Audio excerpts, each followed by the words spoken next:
Hi, I'm Coco with FSCDR TV with Warriors Within, and I am your host. And I'm here with my beautiful guest, Teonna. How are you? I'm doing well, Coco. Thanks for having me. Thank you for enjoying and being here and sitting down with us today. How are you enjoying this conference so far? I am having the time of my life. So yesterday I actually had the pleasure of co-chairing the Grant Writing Institute with Dr. Wiley Smith. And I know that historically it's been done for like academic institutions, but I really loved being able to plan this for the CBOs, the community-based organizations, to kind of level the playing field, because all of our organizations are underfunded and under-resourced. Agreed. And so I feel like yesterday we really gave them the tools to get out there and secure some funding, and I really appreciate FSCDR and the leadership for having that vision. I appreciate that you come and you like to make the awareness and spread the word of it yourself. I just want to dive into a couple questions. We were chatting and we were saying that you are sickle cell anemic.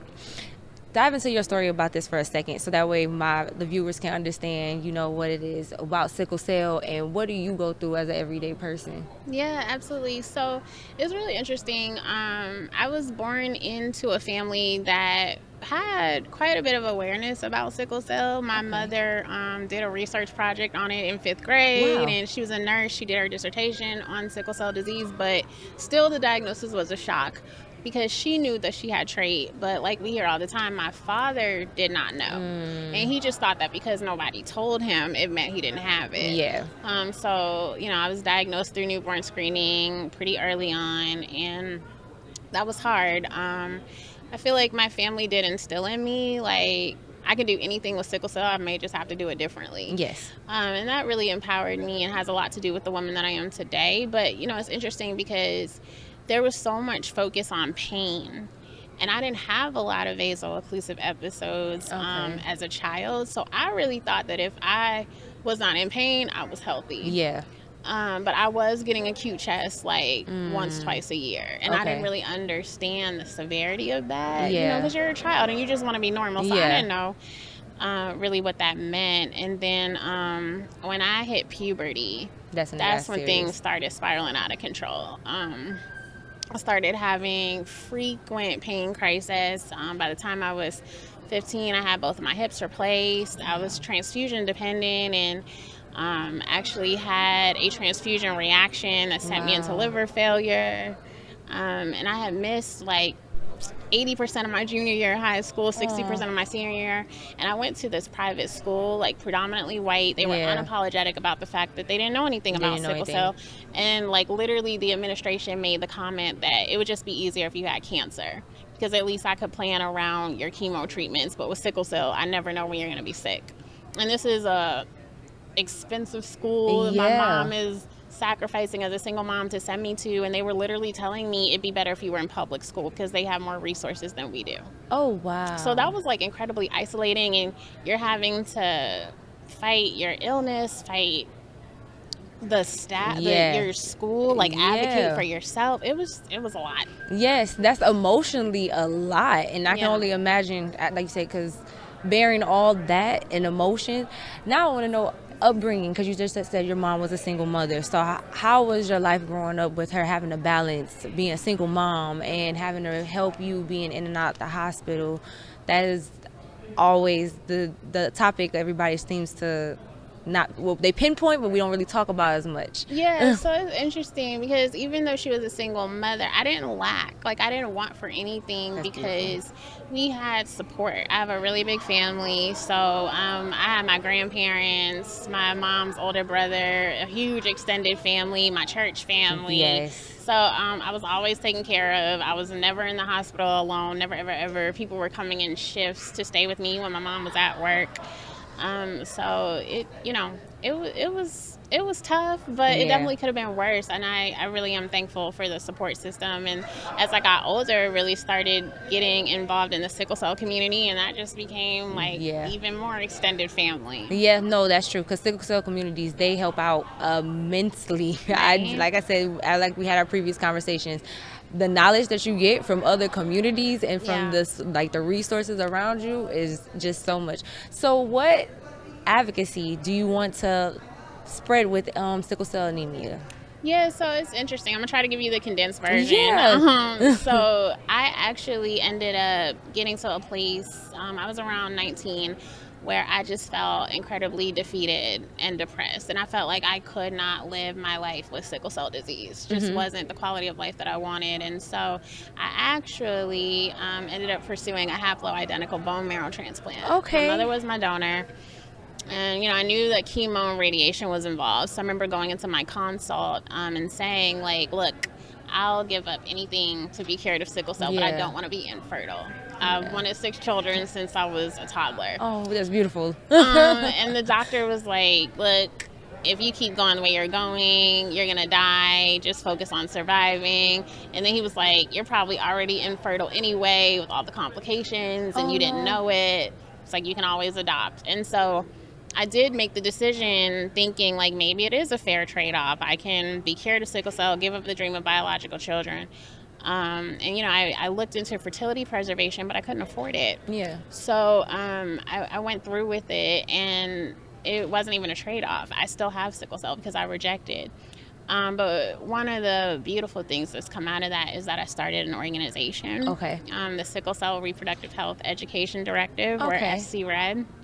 And it's actually the first and only sickle cell organization in the entire world to address reproductive and maternal health. Yes, because honestly, that is a topic that I've been looking into. Honestly, the topic of women with sickle cell and going through menopause, menstrual cycles, anything of that nature is rarely talked about, and is unheard of, and you never really hear how hard it is. Right. So that is a beautiful thing to start, because I can only imagine the outreach that you get, because like I said, a lot of people don't talk about it, and it's not really that much education on it. So how is that going for you for now? Like, how's your journey with that going?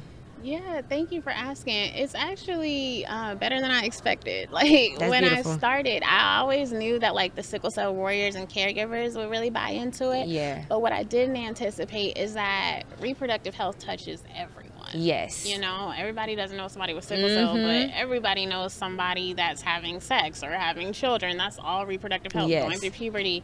And so I've been really, really just honored to see the way that my organization has taken off. We're only 3 years old. That's beautiful. And we've had quite a bit of visibility. And so I'm really excited about that.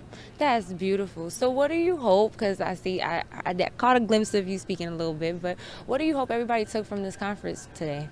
I think the really cool thing about this conference is how Dr. Lynetta Bronte Hall and her team have worked to really convene the community. Yes. It's not just about researchers. It's warriors and caregivers. Everybody's at the same table hearing the same information. Yes. And we can all come together to not just hear the barriers and the gaps, but to sit and strategize about solutions. Yes. And so I hope that what people take away is just realizing that in sickle cell, we need a holistic approach. You need to address the whole person. So that includes mental health, reproductive health, maternal health, and things that we really don't think about. There's a lot of focus on pain, a lot of focus on surviving, but not enough on quality of life. Agreed.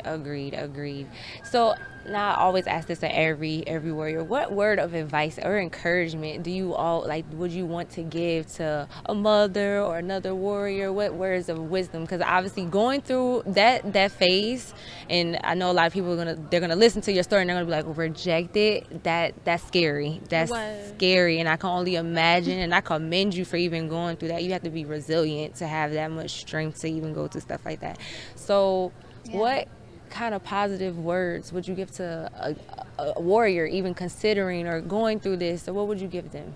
Well, thank you for saying that, because the other thing that I didn't say, not only did I reject, but I literally almost lost my life, because when I rejected the transplant, my own bone marrow was supposed to rev back up, but it didn't. It stayed shut down for 4 months. So I wasn't producing white cells, anything. Wow. So I was in the hospital for 4 months, and it took me a really long time to get over that, because I had already created this new life for myself. And so I had to grieve that. And I just really did not know how I was going to get over that. I was praying to God, why would you put me through that? It just felt like it was for nothing. But if I didn't go through that, I would not have my organization. And so I think that is the piece of encouragement that I would say, is that, like, even though sickle cell is a chronic illness, your darkest times are temporary. Like, there is another side to that. And I would just encourage all the caregivers, all the warriors, to walk in your purpose, because every day that you wake up is another day that you get to live your life. And so find your passion and find your purpose. And, you know, there's a lot of talk about gene therapy now, and that's great that we have that option. But that's like my biggest thing. Like, don't make the decision from depression, because I was depressed, and I really just felt like, oh my God, I don't want to stay here if I still have sickle cell. So how old were you when you did the bone marrow transplant? 19. Really? Okay. How old are you now, if you remind me asking? 32. Really? You don't look like it. We like to be the same age. Really? Yes.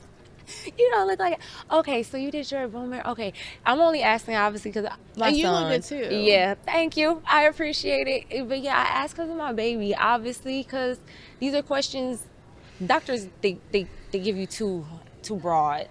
I need, they kind of gloss over the risk and I need everything. Relatableness. You know what I'm saying? So that's why I was like, wait, because I've heard of the process, and when I heard of the process the first time, I was nervous. What made me stray away from it was because I'm like, I'm not putting my baby through chemotherapy.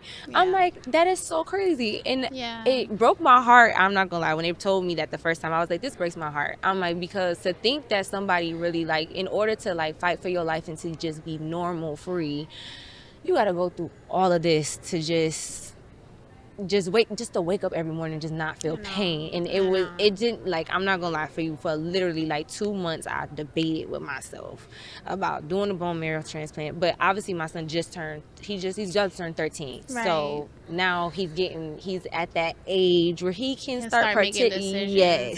And on top of that, his doctor told me he can start going into clinical trials. That's true. So that's one thing I was praying for, and I was like, I hope he can get in. I hope he can get in. So but when they mentioned that one, I was like, I don't know how I feel about a bone marrow transplant. I know. And I literally said the same thing what you said. I was like, what if he rejects it? And that's what made me so nervous. And then the fact that you just sit here and said that, it literally, like, you just stopped me in my mid tracks. I wanted to sit here and just be like, wait a minute. I don't want to do that. So listen, it's really personal, right? Like, I had a lot of complications.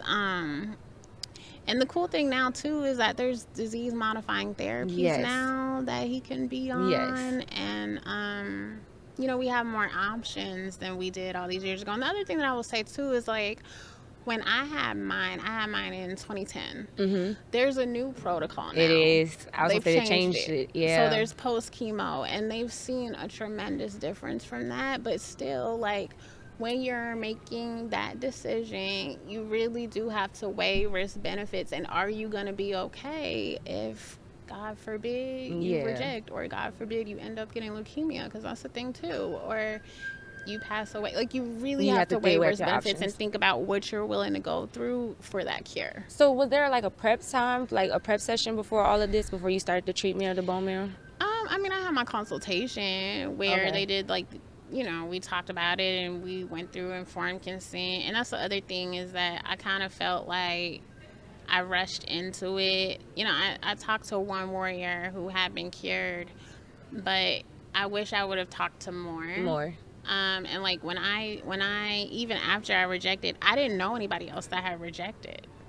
And even at the conferences, that's something that I was holding conference organizers to, is like I would hear these curative therapy panels and everybody was a success story. And I'd be like, well, excuse me, like, what about the other side of it? You know, because we don't talk enough about that.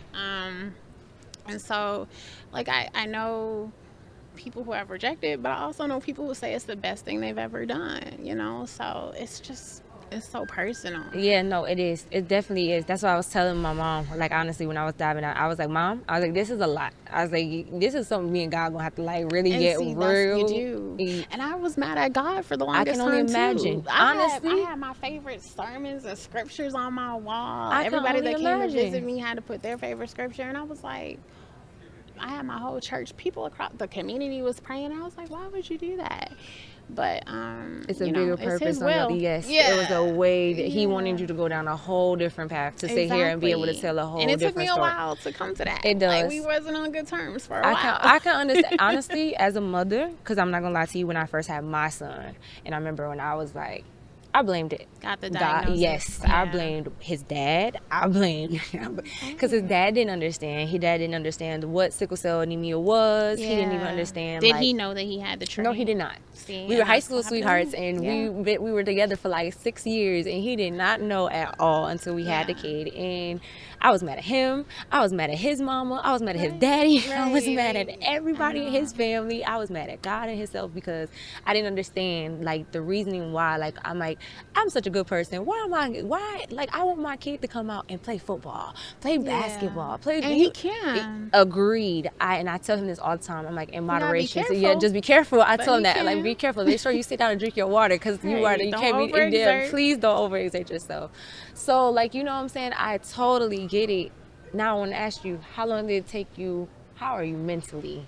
That is really the deeper question. How are you mentally? Because that is I've made peace with the fact that I rejected. What I struggle with, though, is the fertility part. Because, like I said, like, if I would have been cured and infertile, that's one thing. Yeah, that's one thing. But to not. And then, like, having the organization, like, one of the things I did was start a grant program so that people could preserve before their bone marrow transplants. Yes. And so sometimes I feel like a little bit left behind. Like, what about me? Like, what am I going to do? And so that's a struggle. And then, you know, a lot of things that I do is around like pregnancy outcomes and just kind of having to grieve that. Yeah. And, you know, starting the organization, it's therapeutic in a way, but it also like forced me to confront some things that I have been trying to, you know, help push to the back. Yes, it makes you grow on some habits that you got to break. I got to probably start going to therapy. No, but conversations like this really helps me. I appreciate that. No, I try to have these conversations with my kid because I understand like this weighs on your mental. It weighs not just on your mental, but your physical, your emotional, every aspect. And it was you as a caregiver. Yeah, like, I was gonna say you should have seen how hard it was for me to try to find like so many people to understand and to even to relate to whatever I was going through, because like how you say with school, my kids are homeschooled. Okay. I took him out of school because thank God that his teacher beforehand, she understood what type of, she understood his condition when I enrolled him. I left it all on the board. I said, hey, he's sickle cell anemic, so if he's playing, please sit him down somewhere at one point, let him drink water. He does too much. He's only this age, like he doesn't understand. And she was really attentive to it, but I just like started over paying attention. Like the teachers weren't really being that attentive to certain things, and I'm like, okay, like he would get embarrassed because sometimes like he'd go to the bathroom and he couldn't make it, you know what I'm saying? He's still at that age, he's only 5, you know what I'm saying, still in the pre-K stages. So I had to explain to them like, okay, like baby, I know that you were running around playing and you know what I'm saying, you took morphine before you went to school to try to ease the pain a little bit, you're getting tired, you're sluggish, you know what I'm saying? So it was just a lot of things. As a parent, I was getting frustrated with teachers. I'm like, and then on top of that, when the school board started coming at me, telling me, oh, your kid is missing so many days. Oh, okay, well, let me show you. I just couldn't. So I just didn't understand. I did not understand. I was like, how are mothers doing this? I really wanted to know how anybody that was a mom doing it. And then I really had to take myself out of that position and put myself in my son's position. Because I'm like, if I feel like this, I can only imagine what he feels like. And I'm like, because when I was his age, I was hopping out of trees, like, you know what I'm saying, doing the most absurd stuff. And if that boy dare go climb a tree and tell me he gonna hop out of it, I would scream. Right. You know what I'm saying? Because I don't want him to fall out the tree. Don't you break your arm. Don't you nothing. Don't you be in the tree if it's raining. If it's too hot, you better have water in that tree. Like, you know what I'm saying? I sound like I'm putting him in a bubble, and I really, like, I had to, like, kind of break those barriers. So I always, every time I meet somebody with sickle cell, like even I have a coworker at my job. She's sickle cell anemic, and my job doesn't fully understand it. My job does not understand it at all. And that building is cold.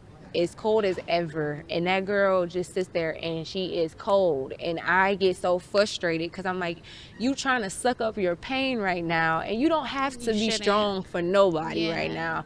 And I just come in there, here girl, here's your blankets, here's this, and she's like, you stop, you don't embarrass it. And I'm like, no. I'm like, girl, bump them people. Like, you don't, what you need to care about. I mean, you have kids and stuff to live for.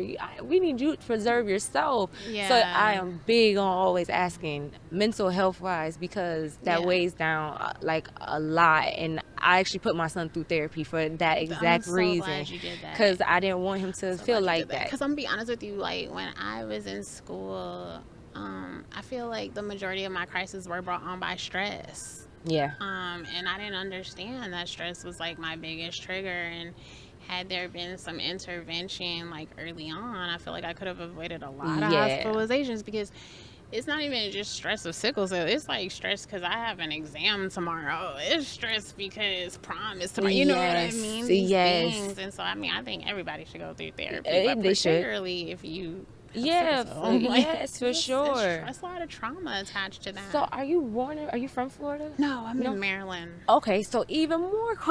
So how do you grow up in the cold? That didn't trigger a lot of your crises too? That's my second biggest trigger. So I travel a lot for work, but when everybody knows by the time it's like October, I'm just be in the house. But it's so interesting because like that's something that I watch my family struggle with too, like this fear, like living in fear and wanting to kind of keep me in a bubble.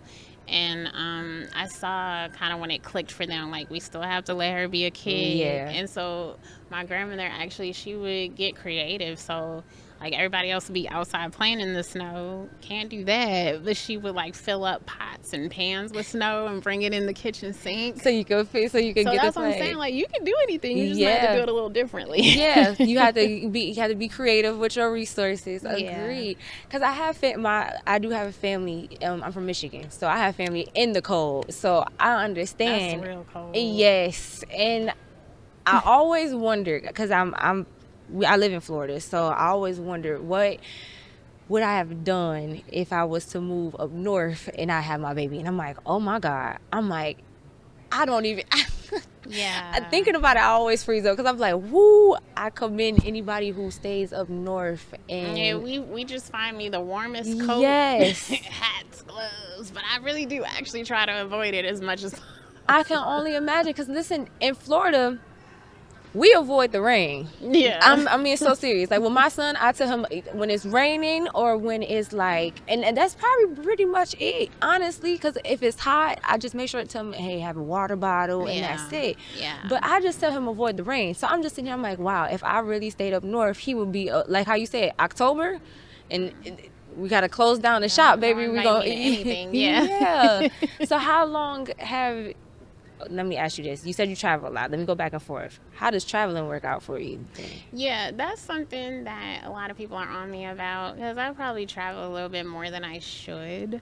But I will say that you just kind of have to learn. So, like, I know now that when I'm going to be traveling, I need to, like, extra hydrate. Got you. And I can't be stressed out so that week, like I try to be as so calm, relaxed as possible, because I have noticed that when I'm stressed and then I get on a flight, a crisis happens. And so just kind of learning yourself, and it's unfortunate that you have to do that trial and error, but you know. No, it's true.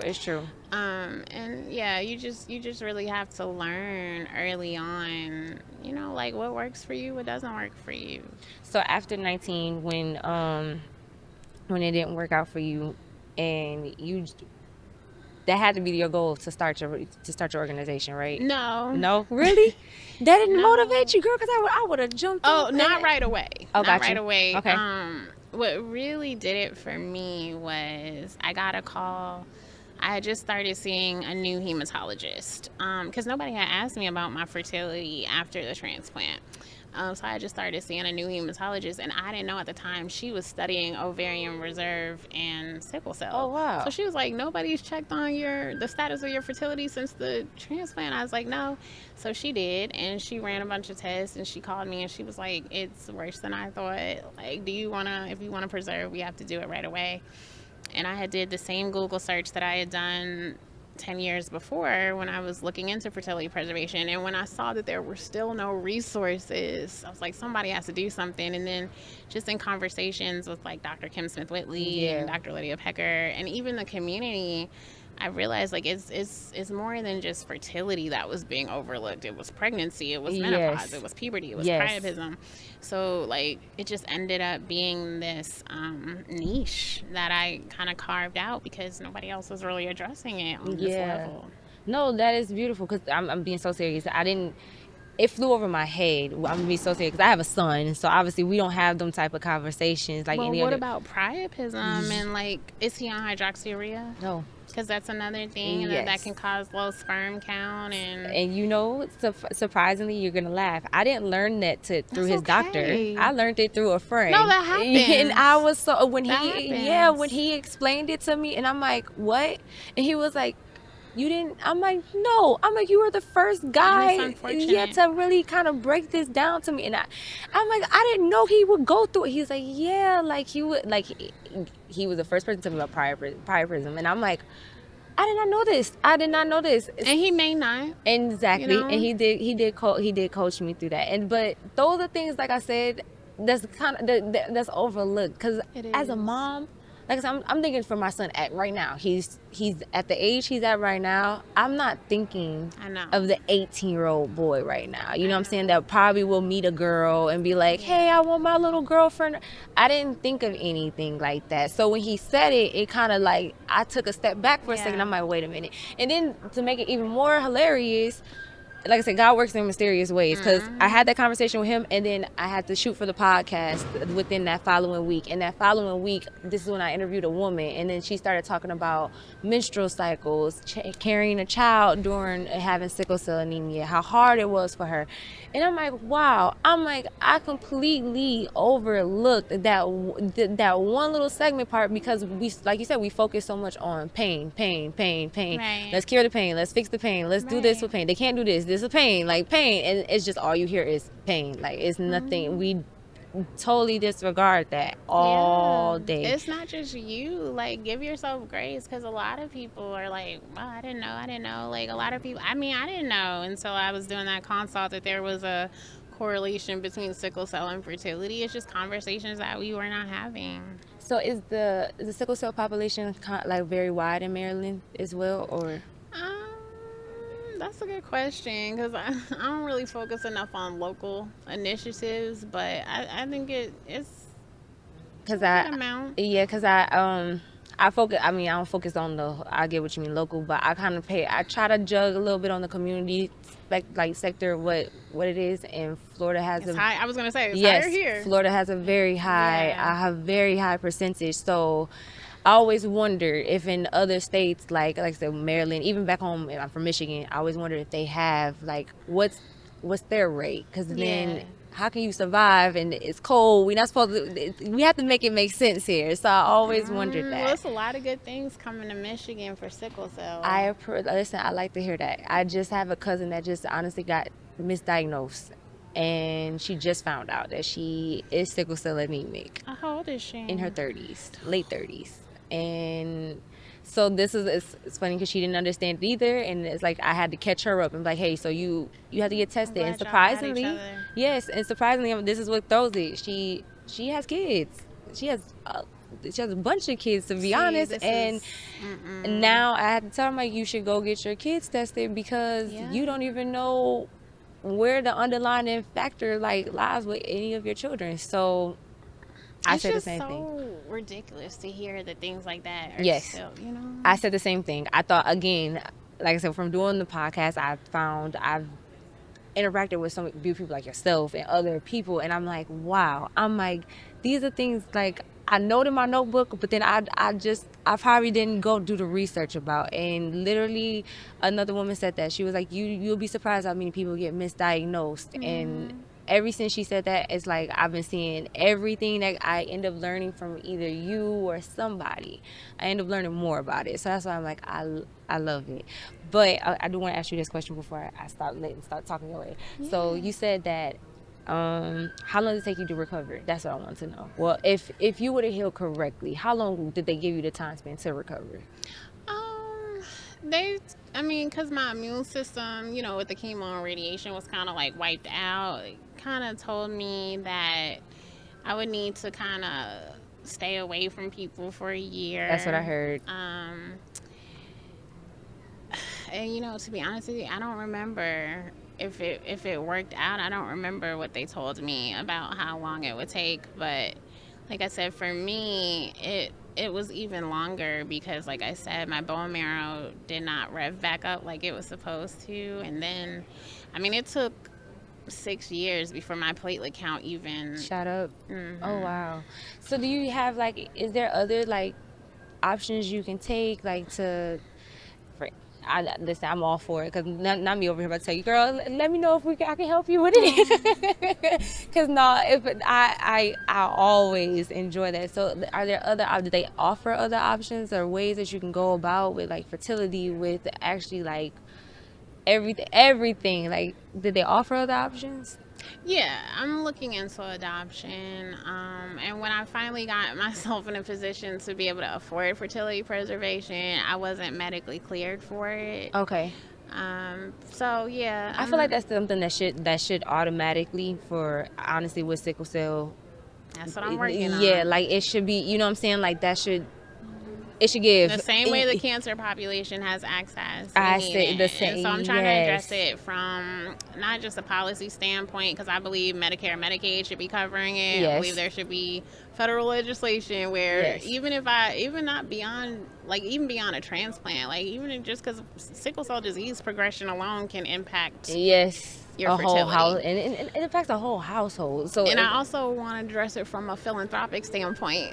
All my funders out here, there's a Live Strong organization where cancer patients can apply and they can get their fertility, their IVF paid for. I did not know that. I'm trying to do the same thing in sickle cell. Yes, it should be, because that's beautiful. I love kids, and honestly, like I said, you just heard me sit there and tell you, if I didn't go through the struggle what I did with my son's dad, I would have a whole bunch of more kids. But that was always my scare factor, that I was going to have another one. Okay. And doctors always encouraged me and my son's dad to have more kids in order to try to do a bone marrow transplant for him. Yeah.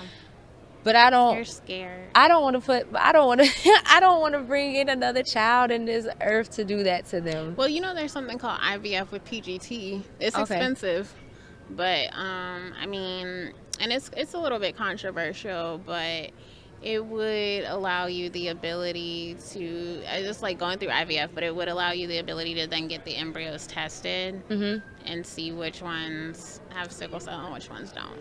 And see, I love the fact that we have so much new and more, you know what I'm saying? Because when it's advancing. Exactly. Because when I listen to my elders talk about certain things, and they be like, "Yeah, we didn't have that," and I'm like, well, then I get why y'all but then I can't say nothing, because honestly, when I listen to some of them and they have these holistic remedies, and I'm like, you guys really just survived y'all whole life. Just being holistic and not taking no medication, no nothing, and just sitting, I said, in that pain. I can't imagine. I can only imagine. But what's cool is that you and I are living in an era that they're going to be talking about 50 years from now. Yes. This time when we had gene therapy approved, and we all of a sudden got 3 new therapies approved. We're going to be talking about this time. I know. I say that's a part of history here. Yes, I love it. I love it.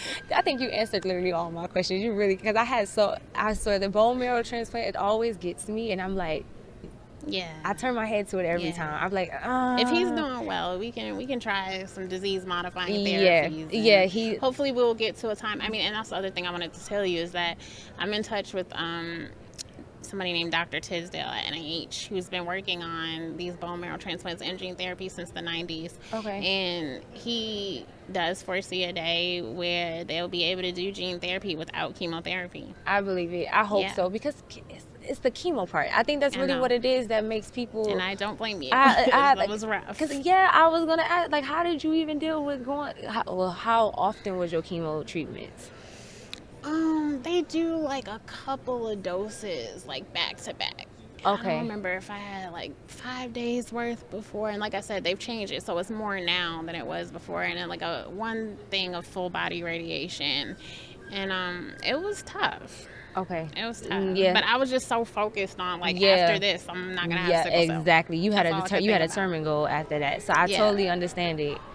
Okay, that gives you a little, because like I said, the way I was explained to it the first time, I was like, oh no. But my mom, it's so interesting, my mom was like totally on board, and then literally the day before they gave me her bone marrow, she was like, I have a bad feeling. I don't want to do it. And I was like, girl, I lost my hair and everything. We're here now. Like, we're moving forward. But, yo, my goodness. So, I mean, I know what you were saying about, like, putting yourself in your son's shoes, but I think that I can't imagine what it's like from a caregiver perspective. Yeah, because I was only going to say, I was going to imagine for your mom. Like that. Yeah. So I can't imagine. So how did you end up find out letting your mom be your bone marrow transplant? Well, I had been on a national registry to actually find like a perfect match, but you know, like it's not a lot of African American donors. That's the problem. That's another problem. I stayed on for a year and didn't have one. And like how you said, you had to get the information from somebody else. It wasn't a doctor. I didn't know that haplo transplants, which if it's haplo, it's just a half match. It's not a perfect match. Yeah. I didn't know that existed. My mom, one of her nursing students told her, like, hey, did you know potentially you could be your daughter's donor?